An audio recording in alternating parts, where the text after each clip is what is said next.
As you can see, we're doing things a little bit different this morning. Danica is not here with us. She is actually on a little vacay with her family. So I was asked to kind of do a solo run today. Last Monday we weren't live. The holiday, Juneteenth holiday. But we are back, and we are excited to be here. And as you may know from some of the advertisement that we sent out, today's topic is really important. It's the 3 myths of self-love. And self-love is something that I really take on with some of my clients. As you know, I'm a life transformation coach. It has been around, that term self-love, self-care has been around for quite some time. And I've read a lot of things about it, but I did also like a little bit of research just in kind of seeing, where the term come from, how did it develop, and around the 1950s, this concept began about self-care, and it grew in popularity. It grew in popularity actually around the civil rights movement. So the term self-care was originally used in the medical field by doctors who wanted patients to take a more active approach in their own health care, whether it was eating healthy, exercise, but just sort of maintaining your own type of healthy habits. So from that aspect, around the 60s, there was kind of a shift. There was sort of a evolution over the years into self-love. So and I'm not talking about the Woodstock era when everybody was out there, free love movement. That may had a little bit to do with it, but we're not going to touch on that topic. But there was a kind of merge with self-care, self-love, right?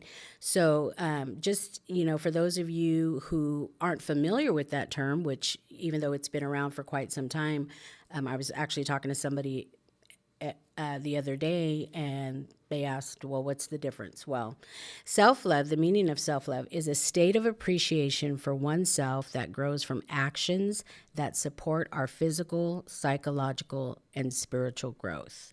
So that's mind, body, soul, right? So just to expand a little bit more, self-love means having a high regard for your own well-being, taking care of your own needs, and not sacrificing your well-being to please others. So, I challenge you this morning. I challenge you with, on a scale between 1 and 10, really look at it, kind of ponder a few seconds on it before we dive into the 3 biggest myths about self-love. But how would you rate yourself in the department of self-love or even self-care?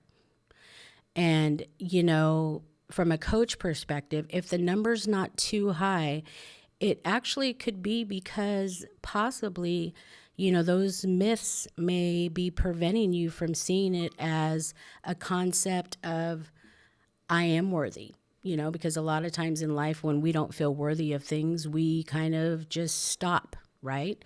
So if you're someone who maybe doesn't feel worthy of giving yourself love, then maybe you've kind of attached yourself to some of those myths that we're going to talk about. So again, on a scale between 1 and 10, how would you rate yourself in the department of self-love? So you've got your number, I bet. So sometimes being self-loving or taking care of yourself is viewed as selfish, right? Sometimes some people will say, oh, that's just an excuse to be lazy, or self-love is too hard or unrealistic and does no good. But the reality is this, it really takes something to make the time just for us, because we continuously do a lot of pouring into our families. We do a lot of pouring into our jobs. Some of us do a lot of pouring into our communities, maybe our churches, and maybe other venues that we take on in our life. And we do a lot of pouring, but very rarely do we fill up. Or maybe we don't even think about, our own needs because we're so busy taking care of other people. And I know that's a concept and a discussion that we have a lot of times about women, but think about the dads and think about the men in your lives and think about the things that they take on too. It's not just with women, it's with men too, right? So I'm not saying that there is something wrong with giving or there's something wrong with serving and showing up for others. However, do not forget about you. I just want to encourage you to not forget about you because depletion does not serve you well, right? When you're depleted, it's like you can't give to your family or you can't even, maybe some days can't even catch your breath. So let's look at the myths. And where I got this topic from is I follow a life coach. Her name is Brandolyn Tebow, and she talked about the myths that we're often challenged with when it comes to self-love. So I just kind of wanted to share in my own way, but also, use a little bit of her guidance in this topic. So myth 1, self-love is a justification, an excuse for being selfish. I mean, I'm sure we've heard that term. But have you ever thought that? Like if you had an idea to like maybe take some care with yourself, have you literally like stopped yourself and said, nah, that's too selfish. I can't do that. Or have you ever been told, that, if you say to your partner, your husband, your friend, hey, I'm going to take a little time for me.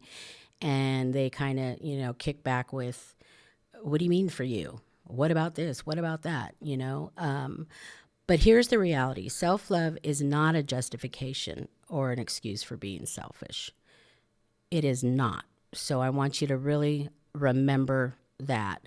It's what we do when we take responsibility for our own sustainability because sustainability makes your world a better place, right? So if you show up in your life and you're rested and you've kind of been a little tender to yourself, you show up happier. I mean, it's psychologically proven, when we take care of ourselves and when we give love to ourselves, we show up as the best people we can possibly be, right?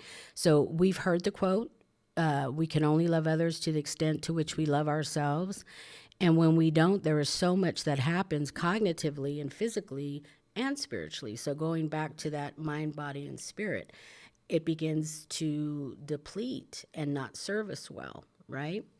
And then, sometimes if you're not taking very good care of yourself, resentment begins to set in. And sometimes resentment can turn into anger because maybe you don't feel like you're being appreciated. Maybe sometimes you feel like you're being taken advantage of.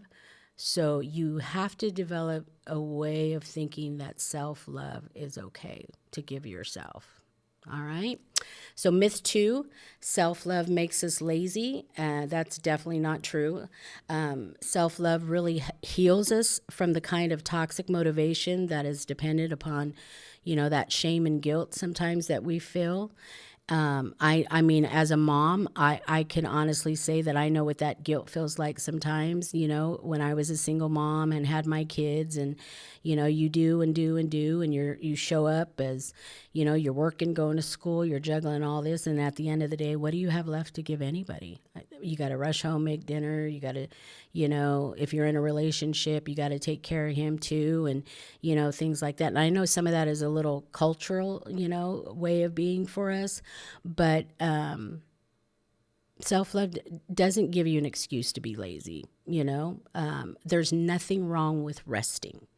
As I've gotten older in age and I talk to friends and things like that, we've developed this sort of boundary type where we say, well, today I'm not going to be able to show up because I'm taking a day of rest or I'm not really feeling my best. And so we make those decisions to kind of stay indoors and maybe curl up and read a book or, chill with a movie or do some journaling or something like that just to kind of, feed that self-love that we're missing. And I encourage you, to really look at ways for yourself that you can develop and really gain some, self-love concepts for your own self.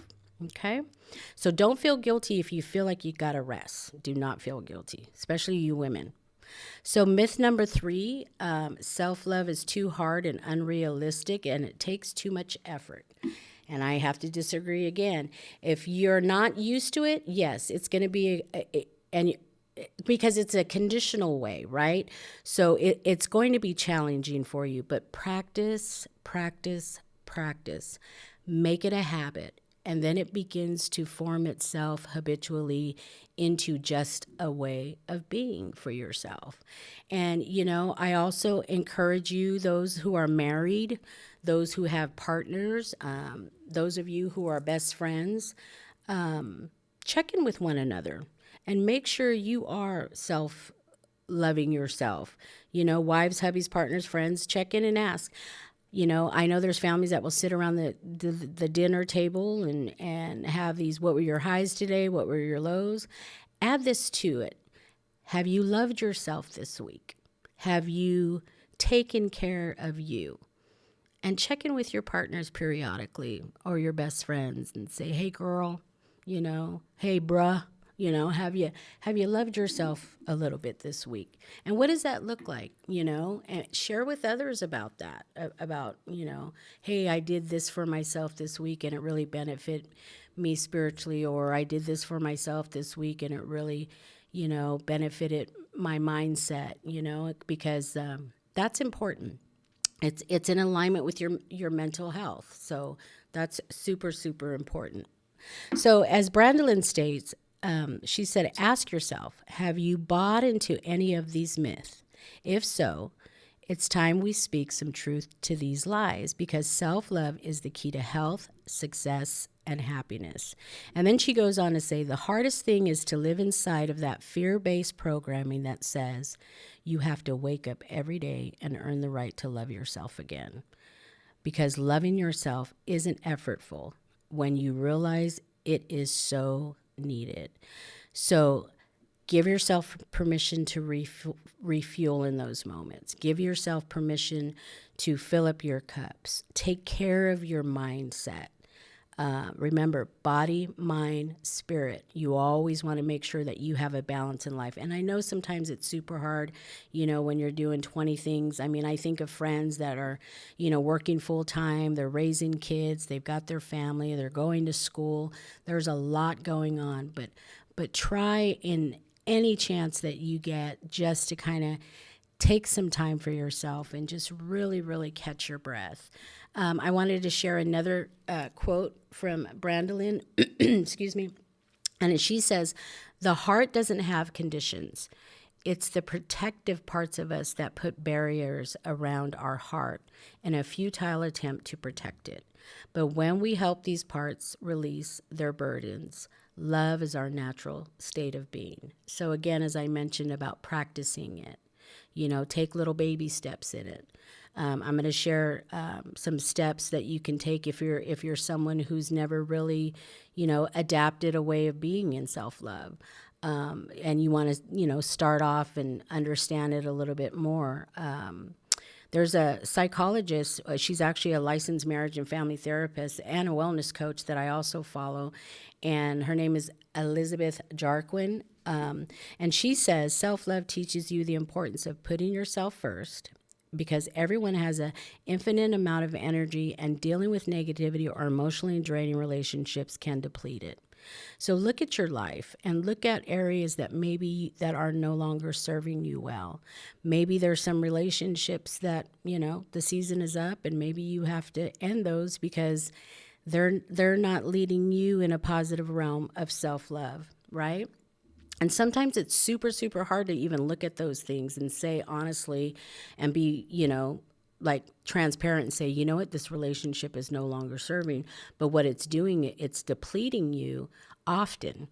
And in depletion, sometimes you're too exhausted to even show yourself a little love. And, I encourage you to look at ways of feeling worthy. If it means talking to a therapist, or if it means, maybe talking to your pastor or a clergy and telling the truth and saying, I struggle with self-love. I make bad decisions. I'm guilty of it myself. It's we weren't taught that as children. For some of us, it's a strange concept, right? So I just kind of wanted to highlight also, according to the same therapist, what begins to happen is she says that self-love leads to better happiness, self-acceptance. It raises your self-esteem. It opens up a broader self-awareness. And there's something really powerful about it because it also opens up some self-forgiveness. You know, some of us live a life where we carry a lot of guilt, maybe from our past, or maybe we didn't always make the best choices for our life. But loving yourself and regaining that is so helpful because, you know, I believe in that term that, you know, we're born into this clean slate, life happens. And, you know, there's a bunch of stuff that gets piled in and sort of just changes, you know, who we are and the grace that we were born under. But look at that. Look at that for yourself. Am I allowing myself to love myself? And if you're not, look deep. Look at that and say, what do I need to do in my life? And just take on a few little things. Like I said, you can take on journaling. That's pretty cool. I mean, we've all heard about gratitude journaling. Something begins to open up when you begin to write about your feelings and what you're grateful for. You can take baby steps in self-love by doing things for yourself once in a while. And it's not just going and get a manicure or pedicure. Sometimes it is keeping that therapy appointment, looking at ways to heal so you can feel better in your life. So, you know, we're not going to hold you long. We don't have, a time frame for what's the biz, but I just wanted to get on here for a little bit and just kind of encourage you guys to really look at self-love. Remember, this week, really take that on for yourself and ask yourself the question, you know, ask your partner the question, what did I do this week to show myself some love? And maybe it's something simple. Maybe it's just a phone call to a friend who makes you laugh. I have a specific friend, and I'll call him, and he just, oh my God, I laugh and laugh and laugh, but I need it. I need that joy in that moment. Or, you know, I'll pick up a book that I really like and maybe read a few more chapters again. You know, just something to kind of bring in a spirit of lightheartedness so I can feel a little bit better about myself. You know, I like to take on things and go visit certain people that make me feel good and that inspire me. You know, that's a way that I show myself self-love. Keeping my doctor's appointments, you know, that's a way I show myself love. And I know that might sound strange, but some of us who battle with that, I mean, you know, we know there are going to the gym, you know, we know that's going to be beneficial to us, but how many times do we self-sabotage ourselves and we don't show up, you know? But think about how good you feel when you do show up. You know, when you do your Pilates or your yoga or something like that, because you're benefiting your physical well-being. So I just wanted to share that and encourage you to keep practicing it. Like I said in the beginning, you know, it may feel a little foreign, but as you develop and as you grow and as you know, start loving yourself a little bit more and that worthiness begins to shift, you're going to feel so good. There's going to be just some cognitive things that happen, some spiritual things that will happen for you, as well as physical things that happen. So please do those check-ins. How did you love yourself this week? And how wonderful we truly feel when we're healthy and our minds are clear.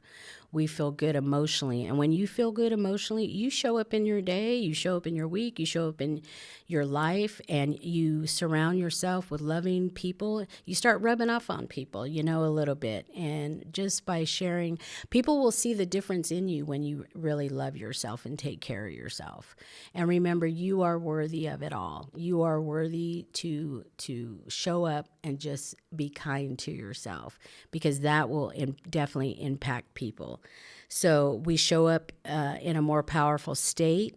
And then, like I said, you just pass that love on to others. And then, you know, if you got young kids, teenagers or something like that, they see you taking time out of your day and your life and you're loving yourself. I mean, just think about what you're teaching them, especially the young girls. You know, you're teaching them that you're worthy of the same thing, So we definitely want to take that on for this week. Just love yourself. And, again, we're not going to hold you much longer, but thank you for listening. What's the Biz is up to, making a difference in the community. I encourage you to, if you know a small business or a big business that, can utilize our services, reach out, share the information. And if you've got a small business or a business that you'd like to highlight, let us know. If you've got ideas that you want to share with us, reach out and let us know. But I'm going to end with this. Love yourself this week. Practice it. It'll help you and you'll feel a lot better. So with that being said, may your week be filled with good thoughts. May you surround yourself with kind people. I hope you have some really amazing, happy moments, and may there be miraculous, unexpected blessings.